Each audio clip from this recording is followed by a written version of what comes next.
Hello दोस्तों, स्वागत है आपका हमारे चैनल स्मार्ट एजुकेशन क्लासेस में। तो ये जो है चौथा वीडियो जो हम डिस्कस कर रहे हैं इंडियन पॉलिटी का, आपका ये रहेगा आपका प्रस्तावना, यानी कि जो प्रियम्बल है हमारी, उसके ऊपर ये पूरा वीडियो रहेगा, उद्देशिका के ऊपर। और ये सारे वीडियोज आपके कोई भी कॉम्पिटिटिव एग्जाम दें आप, सभी के लिए समान रूप से जो है उपयोगी होने वाले हैं। जीएस पॉइंटर घटना चक्र की ये पुस्तक आती है, आप ये पुस्तक भी बाय कर सकते हैं, लेकिन हम आपको पूरी पुस्तक ये कवर करा देंगे, तो आप बिल्कुल भी चिंता ना करें। और अगर चैनल पर नए हैं तो चैनल को सब्सक्राइब जरूर कर लीजिएगा, जिससे आपको वीडियोस के अपडेट मिलते रहेंगे। चलिए, उद्देश्य का सबसे पहले हमें ये अपनी जो है प्रस्तावना, ये हमें याद होनी चाहिए कि हमारी प्रस्तावना क्या है। चलिए, मैं आपको एक बार ये दिखा देता हूँ। अगर आप भारत के एक नागरिक हैं तो आपको ये प्रस्तावना आनी चाहिए बिल्कुल। तो देखिए क्या कहा गया कि हम भारत के लोग, इसका मतलब ये है कि जो हमारी प्रस्तावना है वो हम आप स्वयं को दे रहे हैं। हम भारत के लोग भारत को एक संपूर्ण प्रभुत्व संपन्न समाजवादी पंथ निरपेक्ष लोकतंत्रात्मक गणराज्य। देखिए, प्रस्तावना में क्या होता है कि शब्दों से प्रश्न बनते हैं, तो एक एक शब्द आपकी जुबानी होनी चाहिए, याद होना चाहिए कि कौन सा शब्द कहाँ पर लिखा गया है। समाजवादी पंथ निरपेक्ष लोकतंत्रात्मक गणराज्य बनाने के लिए उसके समस्त नागरिकों को सामाजिक, आर्थिक और राजनीतिक न्याय, देखिए कितने प्रकार का न्याय है, 3 प्रकार का न्याय है, सामाजिक, आर्थिक और राजनीतिक न्याय। इसके बाद देखिए विचार, अभिव्यक्ति, विश्वास, धर्म और उपासना की स्वतंत्रता। तो देखिए स्वतंत्रता कौन कौन सी है, विचार की है, अभिव्यक्ति की है, विश्वास की है, धर्म की है और उपासना की है। इसके बाद मैं बताऊं आपको प्रतिष्ठा और अवसर की समता। किसकी समता है, प्रतिष्ठा और अवसर की समता प्राप्त करने के लिए तथा उन सब में व्यक्ति की गरिमा और राष्ट्र की एकता और अखंडता सुनिश्चित करने वाली बंधुता को बढ़ाने के लिए आज संकल्प होकर अपनी इस संविधान सभा में, आज यहाँ पर तारीख दी गई है 26 नवंबर 1949 को, एतद द्वारा इस संविधान को अंगीकृत, अधिनियमित और आत्मार्पित करते हैं, यानी कि हम स्वयं को देते हैं। और ये सारी चीज़ किस तारीख की है, तारीख आपको याद रखना है 26 नवंबर 1949 की ये बात है। यही आपसे प्रश्न बनेगा। भारतीय गणतंत्र की 26/1/1950 को सही संवैधानिक वस्तु स्थिति थी जब संविधान को लागू किया गया। संपूर्ण प्रभुत्व संपन्न लोकतंत्रात्मक गणराज्य जो है भारत था।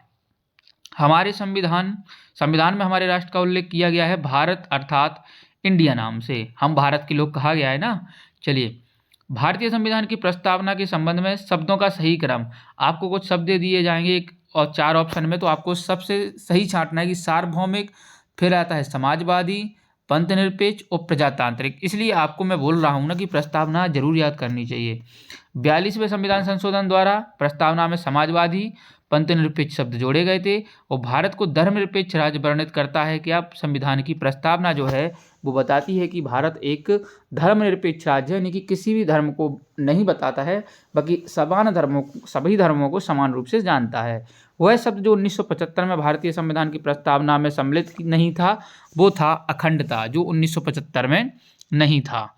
चलिए, भारतीय संविधान की प्रस्तावना में भारत को घोषित किया गया है एक सार्वभौमिक, समाजवादी, धर्मनिरपेक्ष और प्रजातांत्रिक गणतंत्र। संविधान की उद्देशिका के संबंध में सही क्या है कि पंडित नेहरू के द्वारा प्रस्तुत जो है ऑब्जेक्ट प्रस्ताव अंततगोत्वा उद्देशिका बना, यानी कि जो ऑब्जेक्ट रेजुलेशन हमारे उद्देश्य प्रस्ताव नेहरू जी लाए थे वो आगे जाके उद्देशिका बना। बिल्कुल सही बात है। इसकी प्रकृति न्याय योग्य नहीं है, यानी कि आप प्रस्तावना के लिए जो है कोर्ट में नहीं ले जा सकते कि इसमें ये है, इसमें वो है। चलिए, संविधान के विशिष्ट प्रावधानों को यह रद्द नहीं कर सकता है, संविधान के जो विशिष्ट प्रावधान हैं उनको भी यह रद्द नहीं कर सकता है। चलिए, अगला दिया है भारतीय संविधान की उद्देशिका में संशोधन किया गया था। 42वें संविधान संशोधन के द्वारा जो है इसमें संशोधन किया गया था और समाज शब्द जोड़े गए थे। कौन कौन से शब्द जोड़े गए थे वो हम आपको आगे बताते हैं। समाजवादी, पंथ निरपेक्ष और लोकतंत्रात्मक गणराज्य। चलिए आगे है वह शब्द जो आपका 26 नवंबर 1949 को अंगीकृत भारतीय संविधान की प्रस्तावना में सम्मिलित नहीं थे, तो समाजवादी, पंथ निरपेक्ष और अखंडता। भारत के संविधान के आमुख का लक्ष्य उसके सभी नागरिकों के लिए सुनिश्चित क्या करना है? सामाजिक और आर्थिक न्याय मिले सबको, विचार और अभिव्यक्ति की स्वतंत्रता रहे और अवसर की भी समानता तथा व्यक्ति की प्रतिष्ठा भी रहे। भारत एक गणतंत्र है, इसका अर्थ क्या है कि भारत में वंशानुगत शासन नहीं है। गणतंत्र यानी कि जो है डेमोक्रेसी, लोकतंत्र है। इसका मतलब है यहाँ राजा का बेटा राजा नहीं बनेगा, यही कहलाता है वंशानुगत, हमारे यहाँ शासन नहीं है। चलिए, भारत में लौकिक धर्म सार्वभौमिकता है क्योंकि संविधान की प्रस्तावना आरंभ होती है किससे?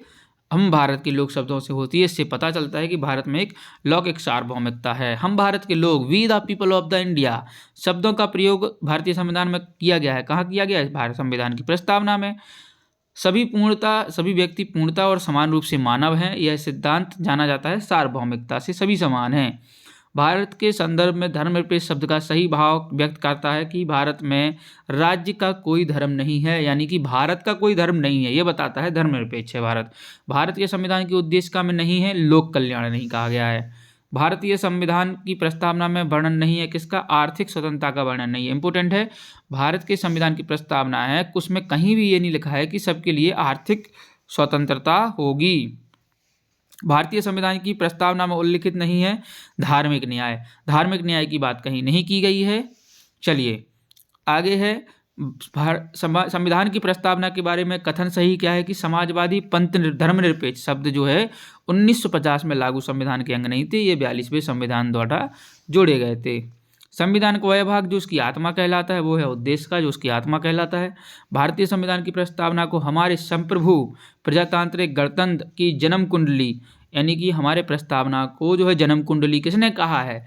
तो वो कहा है के.एम. मुंशी ने। संविधान को एक पवित्र दस्तावेज भीमराव अंबेडकर ने कहा है। उच्चतम न्यायालय ने धारणा प्रस्तुत की कि उद्देश्य का संविधान का भाग है, तो मुंबई बनाम यूनियन ऑफ इंडिया केस था जिसने ये बताया था जो है कि उद्देश्य का संविधान का भाग है। सर्वोच्च न्यायालय ने प्रस्तावना को भारतीय संविधान की मौलिक संरचना का भाग स्वीकार किया है। ये कहा है केशवानंद भारती केस में कहा गया है कि भारतीय संविधान की मौलिक संरचना का भाग क्या है? आपकी प्रस्तावना। भारत के संविधान के उद्देश्यों में से एक के रूप में आर्थिक न्याय का उपबंध किया गया है। उद्देश्य का और राज्य के नीति निर्देशकत्व में जो है आर्थिक न्याय की बात कही गई है। भारतीय संविधान की जो है प्रस्तावना, चलिए तो अगला है आपका कि भारतीय संविधान की प्रस्तावना में जिन आदर्शों एवं उद्देश्यों की रूपरेखा दी गई है उनकी व्याख्या की गई है। कहाँ पर की गई है? मूल अधिकारों, राज्य के नीति निर्देशक सिद्धांतों एवं मौलिक कर्तव्यों के अध्याय में जो है की गई है कि भारतीय संविधान की प्रस्तावना में जिन आदर्शों उद्देश्यों की रूपरेखा दी गई है उनकी व्याख्या, यानी कि जो शब्द दिए गए हैं प्रस्तावना में उनकी व्याख्या मूल अधिकार, राज्य के नीति निर्देशक तत्व और मौलिक कर्तव्यों के अध्यायों में की गई है। अगला है भारतीय संविधान के उद्देश्यों को प्रतिबिंबित करता है। भारत संविधान की जो प्रस्तावना है वो भारतीय संविधान के उद्देश्यों को बतलाती है। भारत के संविधान की उद्देशिका में व्यवस्था की गई है, कितनी की गई है? 3 प्रकार के न्याय की जो है व्यवस्था की गई है। ठीक है, तो सबसे पहले अगर आपको प्रस्तावना याद है, जैसे ये प्रश्न पूछा गया है कि कितने प्रकार की न्याय की व्यवस्था की गई है, तो आपको पता होना चाहिए कि जो है 3 प्रकार के न्याय, सामाजिक, आर्थिक और राजनीतिक न्याय की बात की गई है। तो ये था जो है वीडियो हमारा चौथा प्रस्तावना के बारे में। अगला वीडियो आपको जल्दी ही मिलेगा। इसके लिए वीडियो को अगर अच्छा लगता है तो कमेंट करिए, वीडियो को लाइक करिए और चैनल को सब्सक्राइब जरूर करिएगा। मिलते हैं अगले वीडियो में। जय हिंद, जय भारत।